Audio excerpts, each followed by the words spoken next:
Hello everyone, welcome to Creatrix YouTube channel my dear friends. I am back again with another very informative video for all of you. तो यार इस video के अंदर हम लोग बात करने वाले हैं कि गेट 23 में MSQ का क्या सीन रहने वाला है, that is the multi select question. तो पहले मैं आपको MSQ के बारे में बता देता हूं। कुछ साल पहले गेट ने एक नए पैटर्न के क्वेश्चन इंट्रोड्यूस किए, that is called as the multiple select question. इसके अंदर क्या होता है, आपको 4 ऑप्शंस दिए जाते हैं और चारों ऑप्शंस में से हो सकता है 2 करेक्ट हो सकता है 3 करेक्ट हो सकता है चारों के चारों ऑप्शन आपके करेक्ट हो। इसका मार्किंग स्कीम क्या होता है, इसके अंदर आपको 100% मार्क्स अवार्ड किए जाते हैं अगर आप सारे सही ऑप्शन सिलेक्ट करते हैं। अगर आपसे एक भी ऑप्शन मिस हो गया या आपने गलत ऑप्शन सिलेक्ट कर लिया तो फिर आपको 0 मार्क्स मिलते हैं, यानी कि यहां पे कोई पार्शियल मार्किंग नहीं है। अब बच्चों के अंदर देखो जनरली क्या है ना, एमएसक्यू को लेकर के थोड़ा सा फोबिया रहता है कि सर एमएसक्यू में टाइम लगता है, एमएसक्यू डिफिकल्ट होते हैं, क्योंकि यार मार्केट में अगर देखें तो कोई ऐसा स्टडी मटेरियल, कोई ऐसी बुक भी नहीं है जो इस टाइप के क्वेश्चन पर्टिकुलरली बनाती हो। ऐसे क्वेश्चन आईआईटी जेईई के एंट्रेंस में तो काफी कॉमन हुआ करते थे, लेकिन गेट के अंदर ऐसा कॉमन नहीं होता है। लेकिन देखो आपको एमएसक्यू को बेटा व्यू कैसे करना है। एमएसक्यू को आप ऐसे व्यू करोगे दैट इट कंटेन्स 4 क्वेश्चंस। कई बार उसके अंदर 2 क्वेश्चन होते हैं, कई बार 4 होते हैं। जैसे मान लो किसी क्वेश्चन में पूछा है टॉर्क और स्पीड, तो 2 ऑप्शन टॉर्क के होंगे, 2 स्पीड के होंगे। अब ऑब्वियसली 2 करेक्ट होंगे, कोई एक टॉर्क सही होगा 2 में से और कोई एक स्पीड सही होगी 2 में से। तो बेसिकली एक क्वेश्चन के अंदर इनबिल्ट 2 क्वेश्चन है। या फिर थ्योरी क्वेश्चन हो सकता है, चूज द करेक्ट स्टेटमेंट। वहां पे आपको इसको एज अ ट्रू फॉल्स देखना है। ट्रू फॉल्स के मतलब क्या हुआ, आप हर ऑप्शन को देखिए क्या ये ट्रू है या फिर ये फॉल्स है। तो आपको ना उस क्वेश्चन को देखने का नजरिया बदलना है। जिस वे में आप एमसीक्यू को देखते हो या जिस वे में आप एनईटी को देखते हो, वहां पे एक सिंगल क्वांटिटी आपको डिराइव करनी होती है। यहां पे मल्टीपल चीजें हो सकती हैं। थ्योरी क्वेश्चन में आप इसको एज अ ट्रू फॉल्स देखिए और आप एक न्यूमेरिकल के अंदर ये देखिए कितनी क्वांटिटीज पे बेस्ड वो आपको क्वेश्चन दे रहा है। तो हो सकता है 2 क्वांटिटीज निकलवा रहा हो सकता है 3 निकलवा रहा हो, और हो सकता है चारों की चारों स्टेटमेंट में अलग अलग क्वांटिटी हो। अब यूजुअली क्या होता है कि सर इसका हमारे पास कोई प्रैक्टिस सोर्स नहीं है, तो हमें अवेयरनेस नहीं है। तो देखो इसके 2 प्रैक्टिस सोर्सेज हैं। एक तो बेटा टेस्ट सीरीज, जो भी आप टेस्ट सीरीज लगाओगे, जितने ज्यादा आप टेस्ट दोगे तो आपको ये दिखेगा टेस्ट सीरीज के अंदर ना ये क्वेश्चन स्क्रैच से क्रिएट किए जा रहे हैं, क्योंकि ये गेट में पहले एग्जिस्ट नहीं करते थे। पीवाईक्यू में भी इनकी तादाद कोई खास है नहीं, और इलेक्ट्रिकल के अंदर तो ये पूछे ही नहीं गए हैं अब तक। इसी वजह से ये आपको स्टडी मटेरियल में नहीं मिलते हैं, बट टेस्ट सीरीज में मिलते हैं। तो अगर आप टेस्ट सीरीज से भाग रहे हो कि सर पीवाईक्यू लगा लूंगा, टेस्ट सीरीज रहने देता हूं, तो बेटा यहां पे आपको दिक्कत आ सकती है कि आपका एमएसक्यू में जो एक्सपीरियंस है ना वो एकदम 0 रह जाएगा। इसके अलावा आप क्या कर सकते हो, आप मेरे साथ मेरी स्पेशल क्लासेस अटेंड कर सकते हो। जो भी यूट्यूब वाले बच्चे हैं, अगर वो मेरी स्पेशल क्लास करते हैं, मैं हर ट्यूसडे, थर्सडे, सैटरडे ले रहा हूं, उसमें मैं 30 क्वेश्चन कराता हूं। तो अभी तक मैंने 6 सेशन ले लिए हैं जिसमें कोर सब्जेक्ट के क्वेश्चन कराए हैं। अब अगले 5 सेशन जो होंगे उनमें नॉन कोर सब्जेक्ट के क्वेश्चन कराऊंगा। उसमें आप एमसीक्यू भी फेस करते हो, एमएसक्यू भी फेस करते हो, एनईटी भी फेस करते हो।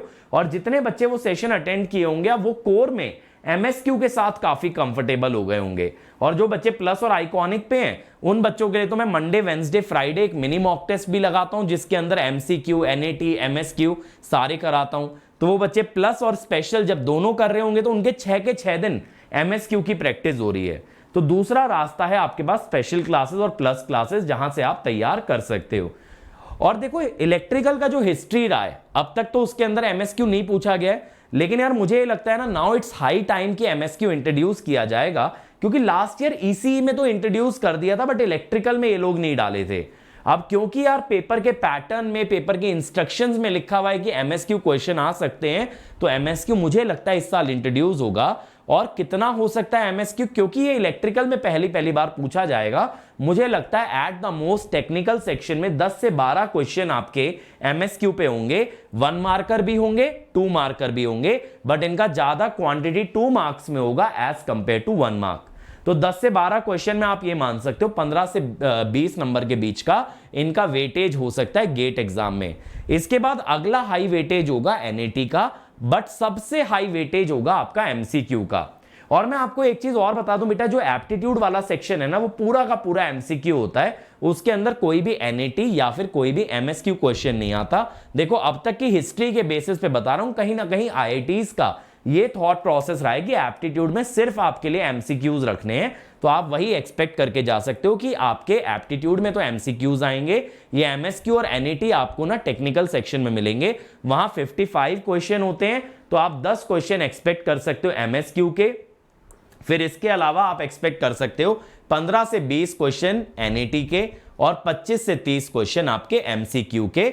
लेकिन देखो क्या होता है ना, एग्जाम में अक्सर क्या होता है, हम लोग एनईटी और एमएसक्यू का इतना प्रेशर ले लेते हैं कि हम लोग ना एमसीक्यूज में गलती कर जाते हैं। अभी जो भी मैं स्पेशल क्लासेस करा रहा हूं, मैं प्लस क्लासेस करा रहा हूं, मैं देख रहा हूं बच्चे एमसीक्यूज में भी ना 100% मार्क्स नहीं ला पा रहे हैं। एमएसक्यू और एनईटी को तो फिर भी कर ले रहे हैं, लेकिन एमसीक्यूज में नहीं ला पा रहे। तो बेटा एमसीक्यूज में बिल्कुल मार्क्स लूज नहीं करना है, क्योंकि जो भी अच्छे रैंकर होंगे एक बार को उनका एनईटी या एमएसक्यू गलत हो सकता है, एमसीक्यू गलत नहीं होना चाहिए, या एमसीक्यू तब तक नहीं छूटना चाहिए जब तक बहुत आउटस्टैंडिंग क्वेश्चन ना हो। अगर बहुत गजब का क्वेश्चन बना दिया, जैसा क्वेश्चन आज तक आईआईटी ने नहीं पूछा था, तब तो चलो समझ आता है आपसे नहीं बन पाया, लेकिन एज लॉन्ग एज वैसा नहीं है, डेफिनेटली आपको एमसीक्यू ना गेट एग्जाम के अंदर फोड़ के आना है। इस टारगेट के साथ ही आपको चलना है, ठीक है।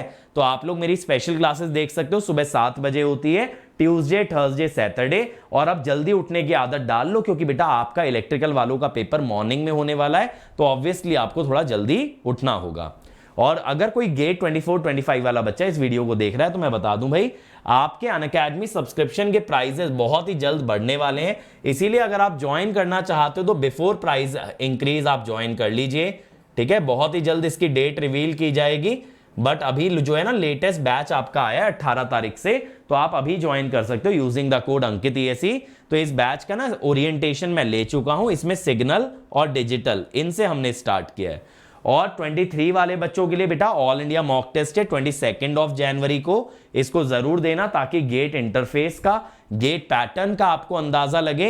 And this is one of the best sources जहां से आप एमएसक्यू अटेम्प्ट कर सकते हो, और ये फ्री है, इसीलिए आप ज्यादा से ज्यादा दीजिए। या फिर अगर आपने अब तक टेस्ट सीरीज नहीं लगाई तो आप अनअकैडमी की टेस्ट सीरीज भी परचेज कर सकते हो, वहां से भी एमएसक्यू की प्रैक्टिस कर सकते हो। तो आई होप कि आप लोगों को क्लैरिटी मिला हो एमएसक्यू के बारे में, और अब कोई डरने वाली बात ना हो। तो मचाओगे यार आप लोग, बस थोड़ा सा एक्वेंटेड हो जाओ, थोड़ा सा आदत डाल लो एमएसक्यू की, वो आपके रास्ते में नहीं आने वाला है, ठीक है। तो मिलते हैं इसी टाइप के नेक्स्ट वीडियो में। Let's crack it.